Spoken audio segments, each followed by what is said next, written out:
Hai guys, welcome back at my YouTube channel. Kembali lagi sama gue Nilam. Di video kali ini gue mau bikin curhat part 4. Di curhat part 4 ini gue mau cerita pasca gue waktu itu melahirkan sesar kayak gimana. Sebelumnya di video kali ini gue pakai daster karena emang udah mau malam, udah mau tidur. Daster ini disponsori oleh ibunya Dwi. Dwi kalau nonton, thank you, bilangin ibunya dasternya adem banget, dipakainya enak. Karena ibu lo ngasih daster, gue jadi sekarang suka pakai daster. Oke, lanjut aja langsung ya ke videonya. Gimana sih ceritanya waktu habis melahirkan sesar itu? Jadi tuh gue itu orangnya tuh super super cengeng, super super lembek kalau masalah yang kayak sakit-sakit gitu, kayak misalnya jatuh terus luka gitu tuh gue sama sekali luka nggak mau dipegang karena gue takut takut sakit. Sama sekali luka nggak mau dipegang, sama sekali nggak mau diobatin, kayak didiemin aja udah sampai sembuh sendiri gitu. Nah kali ini lo bayangin aja itu luka sesar, luka operasi, gimana gue cemennya, gimana gue aduh pokoknya kayak takut banget dipegang gitu deh. Jadi tuh awal operasi, pas ke operasi itu selama obat biusnya masih ada, itu selama obat biusnya masih ada tuh kayak gue kayak masih yang oh ya udah, nggak kayak kenapa-napa, kayak biasa aja gitu kan. Emang kayak sakit cenut-cenut cuman masih bisa gue tahan gitu. Nah terus pas udah 1 hari kemudian kan tuh kan obat biusnya udah mulai hilang kan, dan itu udah mulai aduh ya Allah sakit banget, nggak kuat rasanya, kayak dikit-dikit tuh pengen minum obat anti nyeri, kayak dikit-dikit tuh pengen minum obat anti nyeri gitu kan, karena emang gue nggak kuat sama rasa sakitnya itu, kayak cemen, kayak sakit gitu. Nah terus pas hari kedua itu obat bius obat ya kayak obat biusnya gitu udah habis, terus cenut-cenutnya udah makin terus tiap abis minum obat anti nyeri terus udah mulai hilang tuh kayak gue udah kayak gundah gulana, kayak stres, aduh ini gimana gimana gimana gitu kan. Terus pispotnya itu juga udah dicabut kan, jadi gue kalau mau pipis itu harus ke toilet, harus bangun dari tempat tidur. Itu waktu masih di rumah sakit. Dan itu waktu pertama awal kali bangun ke tempat tidur mau pipis tuh gue nangis nangis kayak gimana ya, nggak kuat sakitnya gitu, nggak bisa jalan. Itu tuh antara badan sama kaki tuh kayaknya tuh dipisahin sama pinggang, kayak patah gitu badan gue, nggak kuat pokoknya. Mungkin kalian tuh kalau yang operasi sesar dan mungkin ngerasain hal sama kayak gue tuh pasti tahu rasanya kayak gimana ya kan. Itu cuman jalan dari tempat tidur ke kamar mandi tuh paling 3 meter kali ya. Itu gue nangis kejer, nggak mau gimana gitu, pengen ngompol aja, nggak mau ke toilet gitu, nggak habis toilet, cuman kan nggak mungkin gitu. Kira ya udah dikuat-kuatin, kan dikuat-kuatin demi anak, ya Allah sakitnya. Terus pipis, habis pipis nangis lagi. Terus pokoknya tuh kayak rasanya nggak bisa dibayangin sih kayak gimana tuh rasanya, kayak sakit banget. Makanya sampai saat ini tuh gue kayak masih trauma gitu kalau misalkan kayak mau hamil lagi nggak lam gitu, kayak masih ya Allah gue masih belum sanggup untuk ngerasain sakitnya waktu itu gitu kan. Nah terus pas udah hari ketiga tuh kan udah boleh pulang kan, terus dicek jahitan sesarnya, dicek jahitan sesarnya tuh kan kayak udah maksudnya bukan ya pokoknya dicek gitu, terus diganti perbannya sama perban yang anti air gitu, katanya kalau misalkan gue mandi udah aman katanya gitu kan. Nah itu selama 3 hari itu di rumah sakit gue nggak mandi, gue nggak mau mandi, gue takut luka gue kena air. Ntar kalau kena air kan alemong ya kan. Tuh 3 hari nggak di rumah tuh nggak kena 3 hari di rumah sakit tuh nggak kena air, nggak mandi. Ya udah pokoknya kayak cuman cuci muka gitu doang, itu juga cuci muka cuman dilap doang, nggak yang jebur kayak gitu. Nah pulang deh tuh ya kan ke rumah hari ketiga. Nah pas pulang ke rumah itu dramanya itu anak gue nggak boleh dibawa balik karena anak gue itu kuning, jadi bilirubinnya tuh tinggi apa rendah gitu sih kalau bilirubin, kalau kuning gitu ya pokoknya bilirubinnya tuh kayak gitulah. Makanya harus ultraviolet dulu di rumah sakit. Jadi gue balik ke rumah itu sendiri, anak gue masih tinggal di rumah sakit. Nah tuh kayak udah ngerasain sakitnya jahitan gimana, terus rasain nggak bisa sama anak gimana. Aduh itu sumpah deh, kayak apa ya, ya sedih aja gitu. Lo bayangin aja, lu baru melahirkan 3 hari baru ngeliat anak lu, itu aja nggak 24 jam kan ngeliat anak, kayak taruh di ruangan anak gitu kan, kayak cuman kayak lo waktunya nyusuin baru dikanter, waktunya apa diantar gitu kan. Ya itu rasanya nggak bisa dibayangin sih pulang tanpa anak gimana. Ya udah akhirnya kan ya mau nggak mau kan, daripada ntar anak gue kenapa-napa gitu, ya udah akhirnya ditinggal lah tuh si Kiandra di rumah sakit, dan gue pulang sama suami gue ke rumah. Sampai di rumah itu kan tempat tidur gue kan di bawah kan, nggak pakai dipan gitu kan, kayak kasurnya tuh kayak di lantai gitu di bawah. Itu gue itu mau duduk mau tiduran ke kasur itu tuh nggak sanggup, karena kalau itu lukanya ketekuk itu rasanya cetit gitu kan.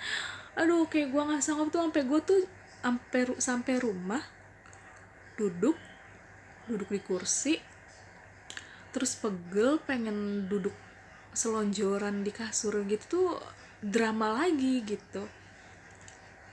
Gue bilang ini gimana gitu, sakit nggak kuat gue bilang kayak gitu kan. Iya kayak nggak kuat nahan sakitnya. Pokoknya tuh gue tuh cemen banget kalau masalah-masalah kayak disuntik terus sakit, terus apalagi sekarang tuh swab gitu kan. Aduh itu tuh gue lebay deh pokoknya kalau masalah-masalah kayak gituan. Jadi kan gue minum obat udah kelar gitu, daripada tuh harus tubuh gue tuh harus dimasukkan sesuatu atau terluka berdarah gitu. Gue sumpah cemen banget. Nah itu tuh cuman pengen blonjor di kasur aja, pengen rebahan di kasur aja tuh drama. Sampai nyokap gue, bokap gue, sama suami gue tuh bingung harus gimana. Emang harus dibopong gitu kan, kayak harus ya maksudnya kayak dibopong gitu loh, kayak ditidurin gitu. Misalnya suami gue megang atasnya, bokap gue megang bawahnya, baru direbahin di tempat tidur. Sampai tuh waktu itu kayak mikir kayak gitu, emang harus kayak gitu banget gitu kan. Terus akhirnya laki gue itu dia kayak apa sih namanya, kayak membungkuk gitu loh, kayak kuda-kudaan gitu.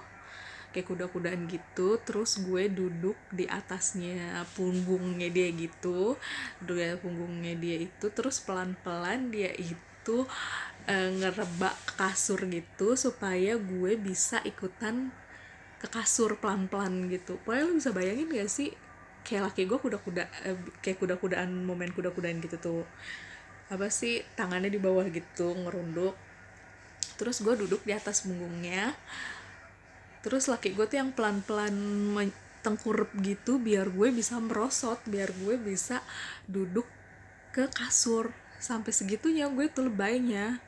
Ya udah akhirnya tuh udah bisa tiduran. Pas udah bisa tiduran, mau bangun bingung lagi, repot lagi, cengeng lagi gue nya, ini mau bangun mau pipis gimana gitu kan. Terus dia udah bangun sakit kan gitu, lebay banget sih nyokap gue palingin kayak gitu kan, cuma sakit kayak gitu aja gitu. Ya gimana orang mau bangunnya sakit ya, takut gimana mau kencing tuh takut gitu, karena tuh takut sakit gitu kan. Terus akhirnya ya udah pelan-pelan, terus kayak pelan-pelan gitu kan, miring dulu, terus pokoknya tuh jangan sampai luka gue itu ketekuk ya. Kalau ketekuk tuh langsung tang, sakit kayak gitu kan, dan itu gue pasti langsung kayak gitu gue ya. Nah udah kayak gitu udah bisa nih pipis bingung gue jongkok gimana gitu kan, bingung jongkok gimana, nggak bisa jongkok. Aduh pokoknya dulu tuh gue lebay banget terus melahirkan, nggak bisa jongkok, kayak udah kencing aja berdiri. Nyokap gue tuh saking keselnya karena gue menye sampai kayak gitu. Ya udah kencing tuh akhirnya gue kencing berdiri, terus disediain selang gitu kan buat ceboknya gitu kan. Ya udah terus ntar nih habis pipis nih mau rebaan lagi, bingung lagi tuh gue gimana. Pokoknya parah banget deh tuh hari berapa tuh, hari ke 3 ke 4 deh tuh kayak gitu, menye kayak gitu kan. Nah terus pas hari kelima ternyata anak gue udah bisa bawa pulang tuh, udah normal bilirubinnya, udah dibawa pulang. Nah udah dibawa pulang, di rumah. Nah udah si Camila udah di rumah, dramanya baru lagi. Itu Luka masih cenut-cenut, terus itu anak tuh kayak, jadi tuh anak gue tuh waktu awal udah dikasih support kan dari rumah sakit, karena emang ASI gue belum keluar, jadi ya mau nggak mau lah gitu.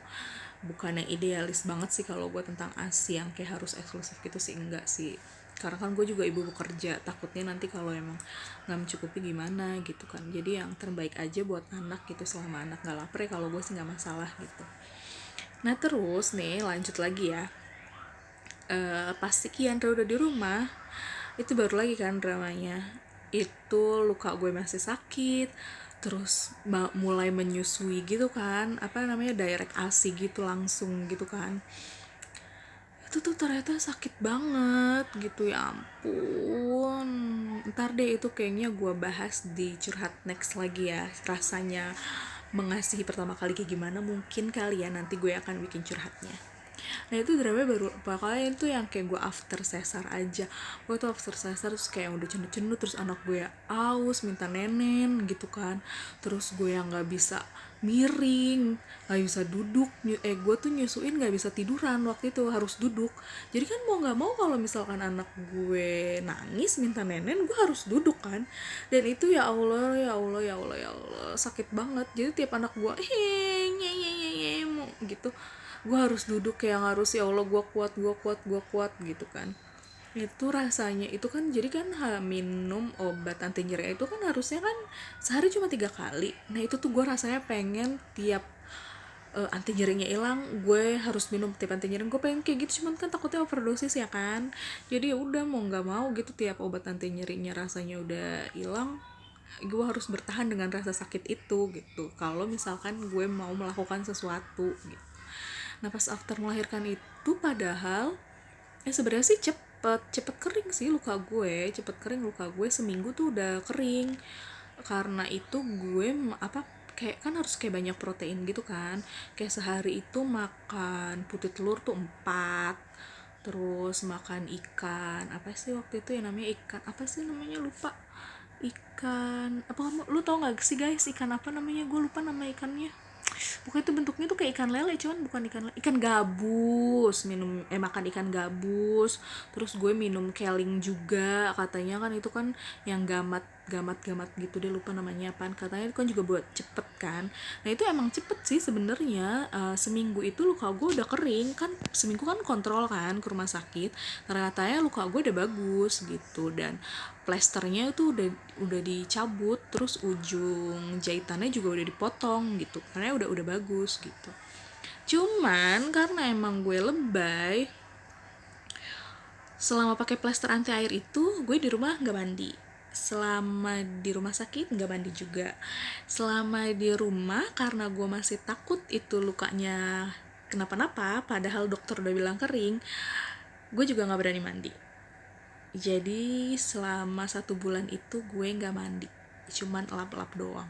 Gue takut luka gue kena air, terus takutnya tuh pikiran gue tuh ntar lukanya benyenyek, terus nggak kering-kering, aduh tuh pusing gue ntar mikirinnya. Jadi mendingan gue di rumah, mendingan gue nggak mandi aja, nggak apa-apa. Yang penting gue cuci muka, cuci ketek ya kan, ganti daleman, semprot parfum wangi.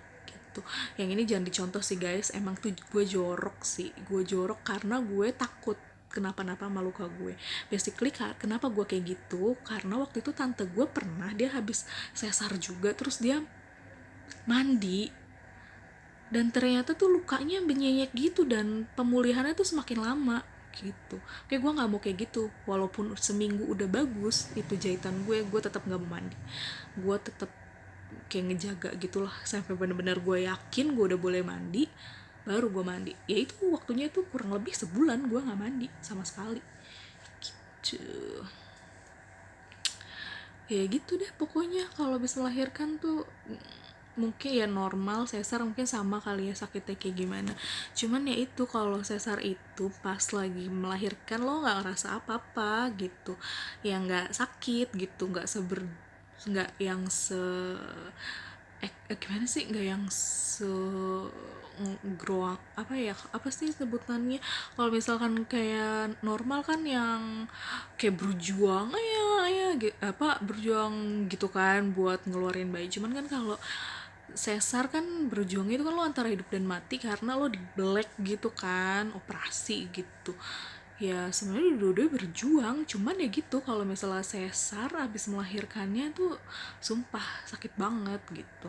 Dulu tuh sempet ditawarin kayak obat Cina gitu sama kakak ipar gue, cuman ternyata kata temen gue, temen kantor, katanya jangan minum itu, katanya gitu. Gue aja yang Cina nggak berani minum obat itu karena katanya nanti asinya nggak keluar, kata dia gitu. Maksudnya asinya keluar cuman kayak nggak banyak gitu, kayak nggak deras gitu. Ya udah akhirnya gue nggak minum, dan itu pure pemulihan itu ya pakai protein itulah, pokoknya gitu deh. Ya mau gimana gitu. Mungkin kalau misalkan normal sakit dari awal udah sakit kali ya, mulus-mulus gimana gitu. Kalau kita kan sesar pas terakhirnya itu loh, masa pemulihannya kayak yang aduh sumpah itu sakit banget. Kalau misalkan orangnya cengeng kayak gue sih ya, kayak masalah cemen sama hal-hal kayak gitu sih, ya udah mungkin kayak gue bakalan kayak gue cemen gitu. Ya udah guys, sekian dulu deh curhatnya. Udah malam, udah pengen bobo juga. Next nanti gue bikin curhat gimana rasanya breastfeeding direct ASI pertama kali, yang rasanya itu mantap. Oke, sekian dulu video dari gue guys. Bye.